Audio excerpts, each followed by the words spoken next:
Let me make this quick. I'm trying to make some food here. I say that, but there's not actually anyone else here. Well, if you've watched this far, then you should be caught up to speed. We've gotten acquainted with our machinery. We have gotten a 30,000 foot view of what espresso generally tastes like, what characteristics exist now.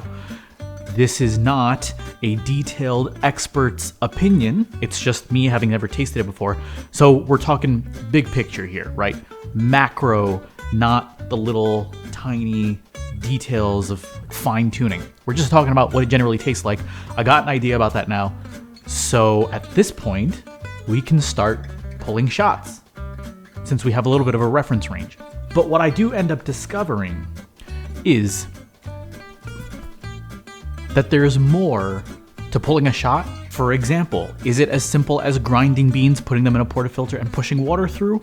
Or does it matter how the beans are distributed in the portafilter? How much of the beans you actually have in the portafilter? Does the size of the grind actually matter? All these and more are coming in the next few episodes, but in this episode, we at least get acquainted with the idea that there is more to the espresso shot than simply putting beans in and getting water out. And we start to understand what it is that makes espresso more complex than just coffee. We also find out that there's more than one way to get lost in the complexity that is espresso. Okay, so now that we've gone through a bit of taste testing of a couple of shots of espresso, the first time I've ever tried espresso, so at least we have a 30,000 foot view of what espresso generally tastes like. It's time to start pulling shots. I don't know why I've been delaying this for so long. I think that whole perfection is the enemy of good kind of got to me.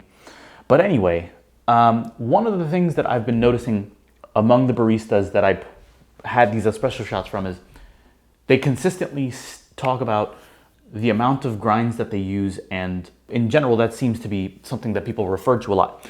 So what I want to do today is figure out the dose that I'm going to use, because that seems to be the crux of everything. That getting the right dose is crucial to get some level of consistency, and if there's a ratio connected to it, then getting your end result from the ratio is very dependent on what you start with. And that leads me to the second thing, and that is, I don't see myself being an espresso drinker.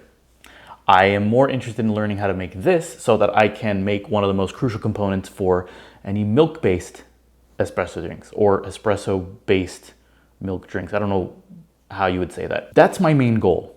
So I definitely don't want to be consuming tons of shots of espresso, not to mention it'll burn a hole through my stomach and probably explode my heart. The other thing is beans aren't cheap, and I don't want to keep burning through a whole bunch of beans and just throwing them out. In order to reconcile both of those things, I decided to take out the dual shot or the double shot basket from the portafilter, which comes standard in it, and switched it out for the single shot basket. You can see the difference here.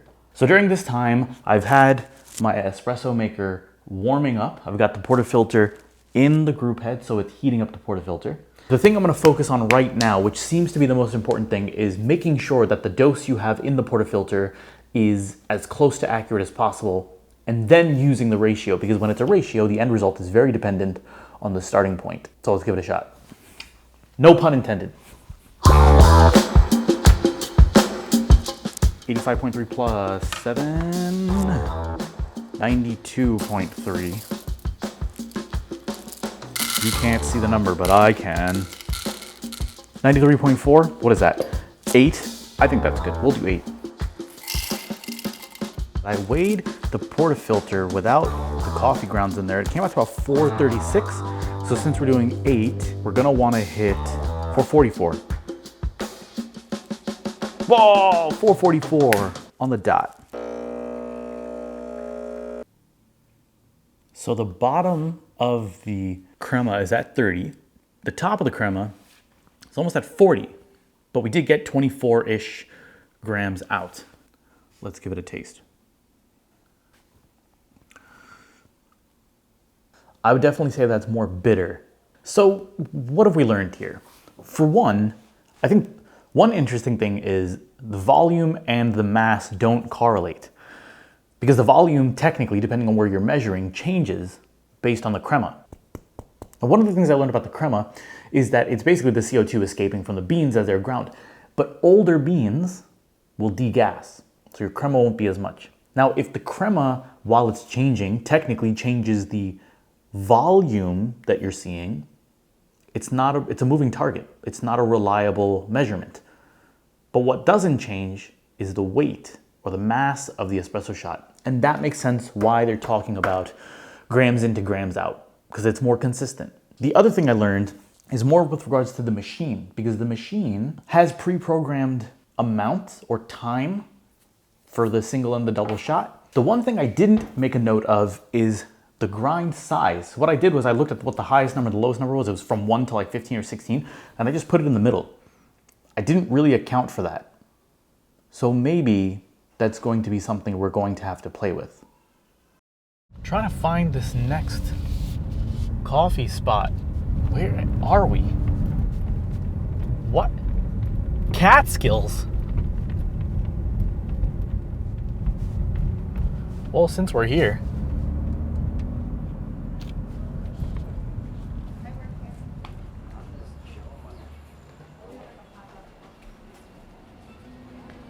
So I think one of the things I'm noticing is becoming a consistency is not so much the espresso I'm trying, but my own palate.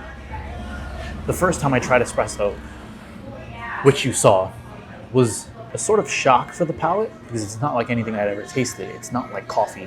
It's obviously stronger, but there is an acidity to it. The other thing it's making me realize is that there is being way off the mark and then there's being within the ballpark and having tolerances, which makes sense when you think about the fact that espresso started out as a qualitative thing, as a thing about mouthfeel and not being as precise as we make it now, but using the precision, being able to get yourself within the ballpark and then being able to play around with it within those parameters.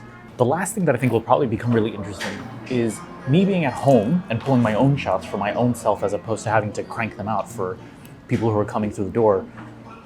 I wonder how playing with the minutia of the parameters will get me to dial into a point that's more palatable for me as opposed to hitting more of the marks across the board.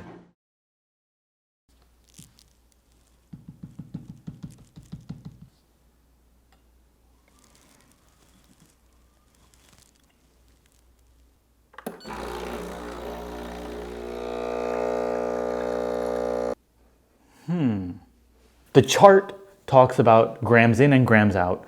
The brewing ratio is talking about the relation between the grams in and the grams out. And what I do know is that the grams that I got were way higher than 1 to 2. Now, the only other thing is I hit the single shot button on the machine. Now, the machine has pre-programmed how much water it's going to give, I guess, but the goal here is to make sure I get 1 to 2. We want to get that down. So I think what I'm going to try now, hopefully the same weight, I'm going to try to put 8 grams in, and we're going to shoot for 16 grams out. So I guess that means I'm just going to stop the machine before it gets past 16, and we'll see how that tastes. You know, one of the things I'm noticing here is a lot of bare edges. Some parts are and some parts aren't. So I think I'm going to add another 2 grams. I overshot again. Perhaps more nuanced than we first thought, huh? The interesting part about this whole process is that now I'm starting to see that I'm not hitting my target, but I can at least make some educated guesses as to what I can do to adjust that. Now, obviously, we're not all the way there yet. If we were, this would be the last episode. But here, from here on out, is where things start to get more and more intriguing and where the mental gymnastics really start to pay off. You've made it this far, you may as well stick around until the end. Get subscribed so you see when the next episodes come out. You can watch me get to the finish line. It's not as exciting as I'm trying to make it sound right now, but it's still beneficial to me and to you to stick around. And speaking of a lot of math, you know what else is math? Algorithms. So hit that like button down below. Leave a comment. Let me know what you think. Let me know your thoughts. Let me know your opinions. Let me know your experience. And maybe this has inspired you to go try something new for the first 20 hours. And please get subscribed. Love you long time.